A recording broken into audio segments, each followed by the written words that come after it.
사도신경하심으로 우리의 신앙을 고백하시겠습니다. 나는 전능하신 아버지 하나님, 천지의 창조주를 믿습니다. 나는 그의 유일하신 아들, 우리 주 예수 그리스도를 믿습니다. 그는 성령으로 잉태되어 동정녀 마리아에게서 나시고 본디오 빌라도에게 고난을 받아 십자가에 못 박혀 죽으시고 장사된 지 사흘 만에 죽은 자 가운데서 다시 살아나셨으며 하늘에 오르시어 전능하신 아버지 하나님 우편에 앉아 계시다가 거기로부터 살아있는 자와 죽은 자를 심판하러 오십니다. 나는 성령을 믿으며 거룩한 공교회와 성도의 교제와 죄를 용서받는 것과 몸의 부활과 영생을 믿습니다. 아멘. 오늘 우리에게 주시는 하나님의 말씀은 시편 8편 1절에서 9절 말씀입니다. 시편 8편 1절에서 9절 말씀, 저와 여러분의 순서로 한 절 한 절씩 봉독해 올리겠습니다. 시편 8편 1절에서 9절 말씀 함께 봉독하시겠습니다. 여호와여, 여호와 우리 주여, 주의 이름이 온 땅에 어찌 그리 아름다운지요. 주의 영광이 하늘을 덮었나이다.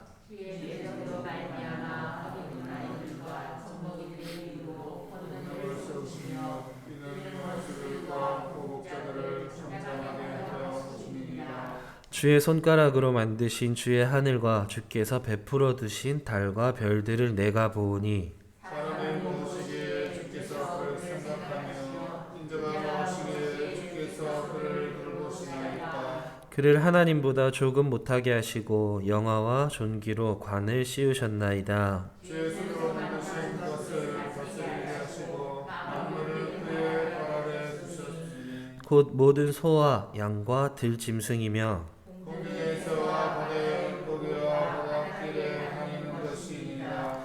여호와 우리 주여, 주의 이름이 온 땅에 어찌 그리 아름다운지요. 아멘. 네, 오늘 이 시간에는 왜 때문에 라는 제목으로 함께 말씀 나누기 원합니다. 왜 때문에? 왜 때문에 라는 말이 조금 생소하신 분도 계실 것 같습니다. 잠깐 설명드리면 뭐 때문에 라는 말에 상위 의문형으로 이해하시면 될 것 같습니다. 내가 정말 이해하지도 못할 정도의 상황에서 어떤 이유를 찾고 싶을 때 쓰는 표현입니다. 왜 때문에?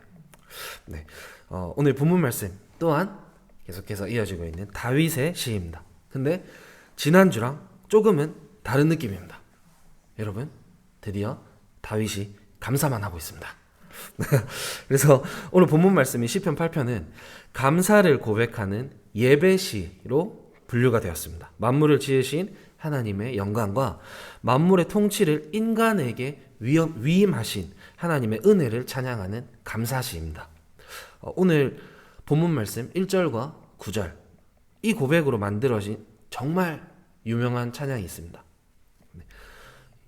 아시면 들어보셨습니까? 여호와 주님, 주의 이름이 온... 네, 여러분들 표정 보니까 1도 안 유명한 것 같습니다. 네, 유명하고 안 유명하고를 떠나서 여호와 우리 주여, 주의 이름이 온 땅에 어찌 그리 아름다운지요. 주의 영광이 하늘을 덮었나이다. 하나님께서 다윗을 이뻐하시는 이유가 딱 여기 있는 것 같습니다. 말을 너무 이쁘게 잘합니다. 옛날에 연애 편지 다들 아실 거라고 생각됩니다. 연애 편지. 저는 편지를 써본 적이 몇 번 없어가지고 잘 모르겠긴 한데, 제가 편지를 써도 아무도 잘 못 알아봐가지고 분명히 저는 한글을 썼는데 아랍 사람이 제 글씨를 해석하고 그런 역사가 일어날 것 같아가지고 편지를 잘 못 썼는데요. 그러니까 그때 연애 편지에 막 기억하십니까? 제가 들은 어른들이 쓰셨던 연애 편지는 당신을 처음 본 날 얼음장같이 얼어붙었던 내 마음은 솜사탕처럼 녹았어. 기억나십니까? 끝에 꼭 서로 끝나더라고요. 다윗이 아마 그 시절 그때 태어났으면 전국적으로 복음 전파가 확실하게 이루어졌을 것 같습니다. 진짜 계속해서 나누고 있지만 기도를 하나님 앞에 올려드리는 고백을 기가 막히게 하는 것 같습니다. 진짜 1에서 사람은 배워야 되나 싶기도 한데 또 다윗은 어린 시절에 그렇게 많이 배우지도 않았다는 사실에 저는 또 받으면 안 될 위로를 받고 있습니다. 이렇게 땅과 하늘에 드러난 하나님의 영광을 1절에서 찬양합니다. 이어서 2절과 3절에서는 창조주 하나님의 능력과 또한 만드신 작품들을 보면서 감탄하는 찬양을 고백하고 있습니다. 근데 여기서 3절 말씀을 보시면 주의 손가락으로 만드신 주의 하늘이라고 표현합니다. 주의 손가락으로 만드신. 근데 지금까지 우리가 익히 들었던 말씀들, 그리고 창세기의 말씀을 보시면 모든 만물은 하나님의 명령, 그러니까 하나님의 말씀으로 창조되었다고 성경에서도 말씀하고 있고 우리도 그렇게 들었는데 다윗은 왜 때문에 주의 손가락으로 만드신이라고 표현했겠습니까? 말씀으로 천지 만물을 창조하신 하나님 아버지의 권능을 그 위엄을 깎아내리기 위해서 이렇게 했다라는 건 누가 봐도 절대 아니지 않습니까? 하나님의 위엄과 권능을 깎아내리기 위해서 이런 표현을 사용했다는 것은 틀린 해석이 되지 않겠습니까? 이 이유는 앞서도 말씀드렸던 것처럼 표현을 너무 잘하기 때문입니다. 하나님의 창조 역사가 손가락으로 집중해서 그 마음을 담아서 세심하게 창조하셨다는 걸 이런 시적 표현을 사용해서 나타내고 있는 것입니다. 주의 손가락으로 만드신 주의 하늘과 그냥 만들어 두신 게 아니라 주께서 베풀어 두셨다라고 표현하고 있습니다. 우리가 평소에 잘 인식하지 못하는 부분을 변화시켜주는 부분이 아닐 수 없습니다. 주께서 베풀어 두신, 그냥 어쩌다가 만들어 보니까 달과 별이 반짝반짝하고 이쁘네 해서 그냥 툭 놓은 게 아니라는 말씀인 것입니다. 이런 표현이 정말 어떻게 가능할지 저는 이해를 할 수가 없습니다. 주님께서 베풀어 주신 달과 별 뿐만 아니라 하나님께서 창조하신 그 모든 천지 만물들이 하나도 전혀 그냥 지어진 것이 없고 이 모든 게 나를 위해서 주님께서 나를 너무 사랑하셔서 주님께서 베풀어 주신 은혜다 라고 생각하니까 4절의 고백이 자연스럽게 이어지는 것입니다. 사람이 무엇이기에 주께서 그를 생각하시며, 앞선 구절 1절부터 2절 그리고 3절까지의 고백까지 온 우주 만물 가운데 나타난 하나님의 영광을 바라보면서 그 만물들을 보며 찬양함과 동시에 창조주 하나님의 능력과 섬세한 손길로 천지 만물을 창조하신 하나님의 아름다운 솜씨를 고백하면서 그런 위엄과 능력이 있으신 분이 왜 때문에 이런 나한테 한없이 부족하고 끝없이 나약한 나한테 이런 은혜를 베풀어 주실 수가 있으십니까? 제가 주님 앞에 뭘 그렇게 잘했고, 아니 어쩌면 제가 주님 앞에 할 수 있는 게 뭐가 있는데 주님은 저한테 이런 큰 은혜를 이미 베풀어 두셨습니까? 라고 하는 고백이 되는 것입니다. 가끔씩 유튜브나 TV 같은 데서 재정적으로 이렇게 어려움에 처해 있는 삶이 힘드신 분들을 뜬금없이 찾아가가지고 집을 지어준다거나 아니면 이렇게 꽤 큰 돈을 전해준다거나 하는 이벤트들을 하곤 하는데 혹시 보신 분 계신지 모르겠습니다. 그런 이벤트 안에서 받는 사람들의 반응이 되게 한결같습니다. 뭔가 방송이라서 대본 때문에 그런 걸 수도 있겠지만 실제로 그런 반응밖에 안 나와서 또 그런 반응일 수도 있겠지만 일반적으로 왜 저한테 어떻게 저한테 이렇게 큰 걸 주시나요? 라는 반응을 많이 보이지 않습니까? 만약에 지금 우리에게도 생판 얼굴도 모르는 누군가가 여러분들에게 큰 돈을 주거나 갑자기 집을 지어준다고 하면 여러분들은 말씀으로만 사시기 때문에 그런 건 필요 없으시지 않습니까? 네. 근데 하나님께서 우리에게 주신 것들은 이렇게 한정적인 것들이 아닙니다. 가장 첫걸음인 우리에게 생명을 주신 것부터 그냥 일단 그거 하나만 해도 진짜 왜 때문에 이런 의문이 나오지 않습니까? 근데 생명을 주셨고 더 나아가 살게 하셨고 하나님을 알게 하셨고 믿음 주셨고 그 영광을 보게 하시고 찬양하고 예배할 수 있게 하시고 무엇보다 그분의 자녀가 되는 권세를 주셔서 내 모든 것을 아뢰 수 있는 특권까지 주신 것입니다. 이 모든 것에 대한 대가를 치른 사람은 아무도 없습니다. 하나님이 주신 그 수많은 은혜에 대한 대가를 아주 작은 대가 하나라도 치른 사람이 없다는 말인 겁니다. 그게 하나님의 가장 완벽한 은혜인 것입니다. 말씀으로, 오늘 본문 말씀의 표현에 있어서는 손가락으로 천지 만물을 창조하신 주님이 우리를 생각하시며, 인자, 여기서 인자는 사람의 아들을 뜻하는 단어를 사용했습니다.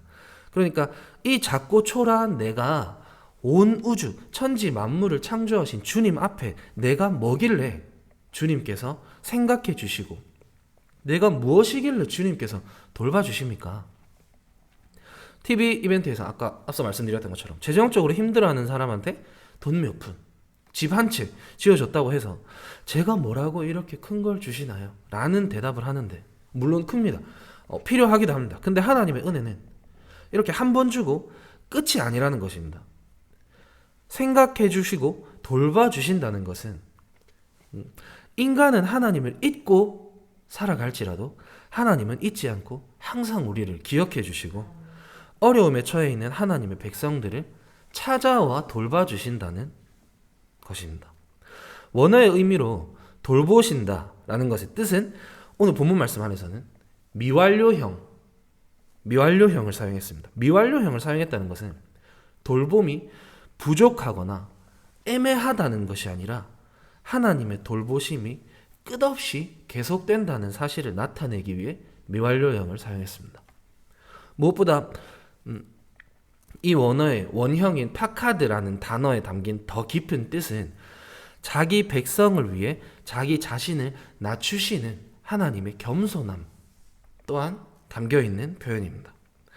전혀 그럴 필요도, 필터 없이 말해서 그럴 만한 가치도 없는 나를 위해 하나님은 우리가 힘들고 어려움에 처해 있을 때 찾아와 위로해 주시고 돌봐주신다는 것입니다.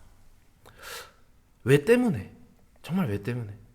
나를 보면 그렇게 해주실 이유가 전혀 없는데 왜 때문에 하나님은 이전부터 지금까지도 앞으로도 그렇게 해주시는 것입니까? 이게 하나님의 사랑이고 하나님의 은혜인 것입니다. 그거 말고 정말 다른 이유도 없고 우리가 표현할 수 있는 길도 없습니다. 생각지도 못했던 어려움이 갑자기 들이닥치셨습니까? 너무 힘들고 어려운 상황에 정말 주저앉아 울고만 싶은 심정이십니까? 속이 답답해서 펑펑 울고는 싶은데 눈물이 나지 않으십니까? 하나님의 사랑을 핑계 삼아 눈물 흘리시기 바랍니다. 가장 완벽한 핑계가 될 것이고 가장 완벽한 위로가 있을 것입니다. 왜 때문에 이렇게 해주시는가에 대한 가장 정확한 답이 될 것입니다. 그렇게 믿고 오늘 본문 말씀 1절과 9절 처음과 마지막의 고백처럼 여호와 우리 주여 주의 이름이 온 땅에 어찌 그리 아름다운지요, 이런 고백으로 우리의 삶을 채워나가는, 이미 하나님의 축복 듬뿍 받았고 앞으로도 받을 축복이 몇백 배, 몇천 배 더 남아있는 기대가 넘치는 우리 모리학교 여러분들이 되시길 주님의 이름으로 마음껏 축복합니다. 네, 기도드리겠습니다. 주님 감사합니다. 오늘도 어김없이 주님 주시는 위로와 은혜를 마음껏 누리는 하루가 되길 소망합니다. 새로운 하루, 새로운 한 주를 맞이하면서 예수 그리스도의 이름 그 하나만 의지하여 나아갈 수 있도록 자녀된 그 권세를 당당히 또 담대히 누리며 나아가는 우리가 될 수 있도록 주님 은혜 내려주시고 붙들어 주시옵소서. 하루하루 순간순간 새롭게 주님을 영접하는 마음으로 주님 앞으로 나아갈 수 있도록 처음 살아보는 오늘 하루를 어제보다 더 위대하신 하나님의 역사를 기대함으로 나아가는 우리 교회가 될 수 있도록 이유 없이 또 값없이 주신 그 은혜를 깨닫고 끊임없이 감사가 넘쳐나는 머리 대신 예수 그리스도의 몸된 성전이 되길 소망하며 이 모든 말씀 살아계신 예수 그리스도 이름으로 기도드렸습니다. 아멘.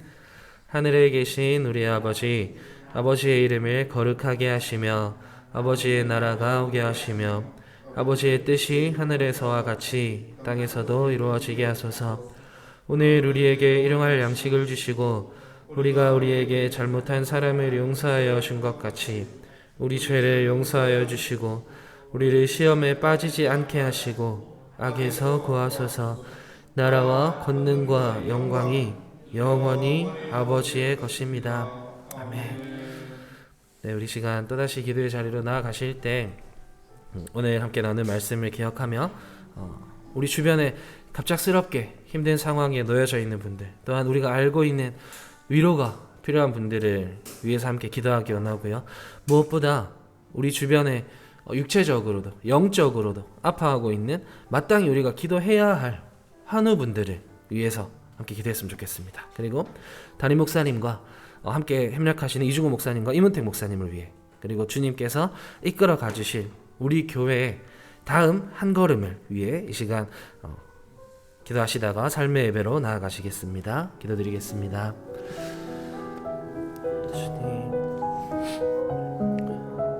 주님,